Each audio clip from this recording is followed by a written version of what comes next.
Good afternoon. I'd like to begin by thanking Commissioner Thompson, Captain Holt, and the investigative team for presenting a complete and thorough report. We began review of the policies and protocols immediately following the execution. It is our intention to adopt all the recommendations from the report that are within our authority. Once the policy and protocol are complete, we will send it to the Attorney General's office for legal review. When the policy is signed, we will post it on our website. At that time, we will begin training staff on the new policy and new protocol. Several weeks ago, we began making major reconstruction on the execution room. Once the construction is complete, it is my intention to invite the media out to tour. Before we begin, I want to remind you that there are 2 pending lawsuits regarding this protocol. There may be questions that I cannot answer at this time for legal reasons. With that said, I'll take your questions at this time. Director Patton, Ed Dillon, News Channel 4. You told us that night that it was exploding, that the vein had exploded. Can you tell us why you said that at the time? Yes, sir. The night of the execution, in an effort to get out what information I had in a very short amount of time, I felt it important to come out and brief you with the information that I believe correct. The investigation, the autopsy have shown different. I was incorrect that night. But again, it was my effort to provide what limited information I had at the time, and the autopsy has shown that that was incorrect information. Dana Hernicke with News 9.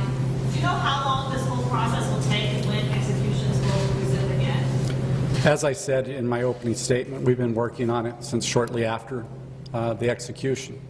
I expect within the next 2 weeks to get the protocol over to the Attorney General for legal review. I don't know how long it will take them to get it back to me. As soon as it's back, we will begin training for the executions. Director Patton, Tim Talley with the Associated Press. Do you have enough time to conduct all the protocol review and training that you need to in time for the November 13th execution? Sir, we are working very hard to get the protocol done. At risk of sounding like a broken record, once I have that, I will begin the training at that time. It is the intention of the agency to be ready by the November execution, but if we're not, it would be my intention to inform the Governor and the Attorney General that we were not ready. Is the new protocol going to include the gas lamp? Do you anticipate that drug will be used again? That's one of those questions that is pending litigation, so at this time I could not answer that question or speculate on what it would say. Carrie, News World again.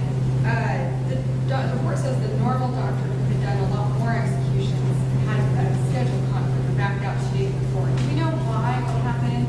We've heard reports that there were some medical personnel who had reservations, either about the new drugs or about something. Were the medical personnel who expressed concerns beforehand, and did that have anything to do with the reason the doctor backed out? I'm not aware of the reason the doctor backed out. I haven't been briefed on that, so I wouldn't care to speculate on that. The execution has been described as botched. Do you think it was botched? No.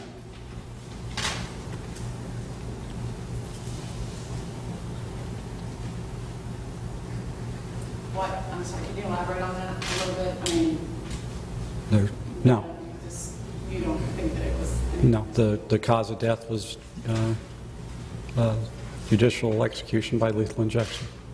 What about the stay in the second execution? The Governor's decision was to stay the execution.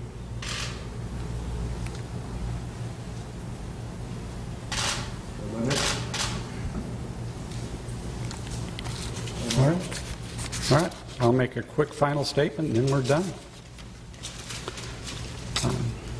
Like Commissioner Thompson, my thoughts and prayers go to the victims' families, the victims, and those impacted. Each time this inmate's picture is in the newspaper on the TV screen, it is a reminder of their child's death and the man who took their child's life. I understand the need to report on developments surrounding the execution, but I ask that you please avoid showing this picture whenever possible and respect the family's wishes. Thank you, ladies and gentlemen. Director Patton?